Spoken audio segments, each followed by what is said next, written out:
What's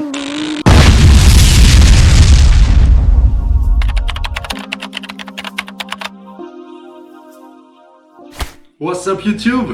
J'espère que vous allez bien. Aujourd'hui c'est un épisode un peu spécial. On me pose beaucoup de questions sur Instagram là-dessus. On va voir comment je suis passé de ça à ça. En passant, mon combat de MMA est dans 2 semaines, mais on en parle à la fin de la vidéo. Alors, tout a commencé à cet âge-là. Non, en fait, ça n'a pas commencé à cet âge-là. On s'en fout un peu de cet âge-là. Je voulais juste faire une parenthèse que peu importe ta génétique, tu as toujours un potentiel à développer. Donc, ça a plutôt commencé vers cet âge-là. Aux alentours des 15-16 ans, ce qui s'est passé, c'est que j'ai grandi super vite. Donc j'ai atteint mon 1m85 assez rapidement. Vers la 3e, j'étais déjà à 1m84.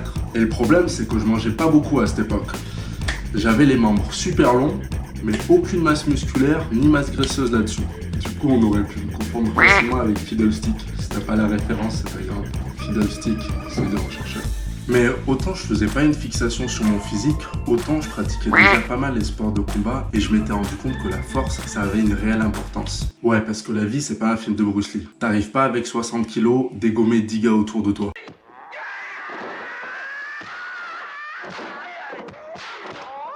La force, ça a une réelle importance dans les sports de combat. À partir de ce constat-là, j'ai essayé de rechercher différentes méthodes de musculation. La première qui m'est venue, c'était la méthode Lafay, sur laquelle je suis resté 2 ans. C'était mes années de lycée, la seconde à la première. Oh, hell no! J'ai eu quelques résultats, mais c'était pas non plus foufou. Après, j'ai dû consacrer 3 années de ma vie aux études. Là, j'ai arrêté totalement le sport pour, à mes 21 ans, enfin commencer la musculation en salle. Et c'est suite à mon inscription en salle de musculation que j'ai vraiment pu développer ma masse musculaire et ma force. Et ça a mis quand même 4 belles années pour atteindre ce niveau-là que j'ai aujourd'hui. Alors, je t'entends arriver. Eh mais Younes, tu nous as rien expliqué là. Alors, je vais te dire de quoi tu as besoin quand tu as envie de te transformer physiquement. Que tu sois en surpoids ou bien très maigre, sache que tout est possible. Mais que ça ne dépend uniquement que de toi. Tout d'abord, il va te falloir une source de motivation. On appelle ça le why. C'est ton pourquoi. Pourquoi tu veux te transformer physiquement. C'est super important. Ta motivation, c'est ce qui va faire que tu vas sortir de chez toi quand tu auras la flemme, quand il pleuvra, ou bien quand tu auras un petit bobo. Cette motivation, il faut que tu l'utilises pour établir une habitude. C'est-à-dire que les 3 premières semaines d'entraînement que tu vas avoir, ce sera sûrement les plus dures.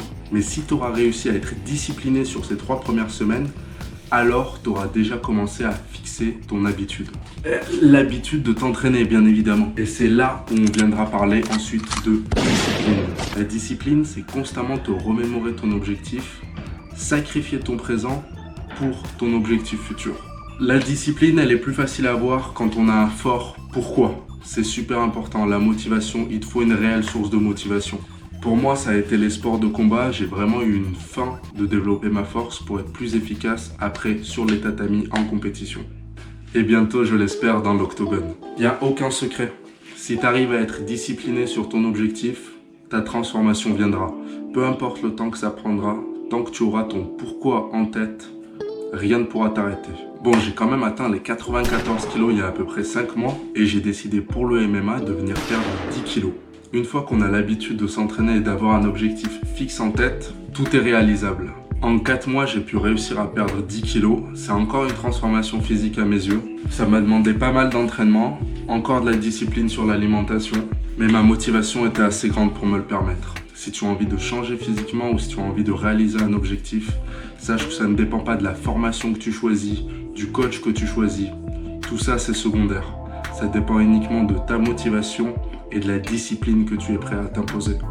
Et je dis ça en étant coach sportif.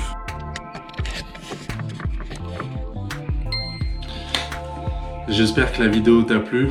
N'hésite pas à t'abonner et à laisser un pouce bleu si ça t'a plu. Tu peux me laisser un commentaire. N'oublie pas, héros ou zéro, ça dépend que de toi. Ah, et je combats dans 2 semaines. Nouvelle vidéo la semaine prochaine. La semaine d'après, c'est les combats. Let's go!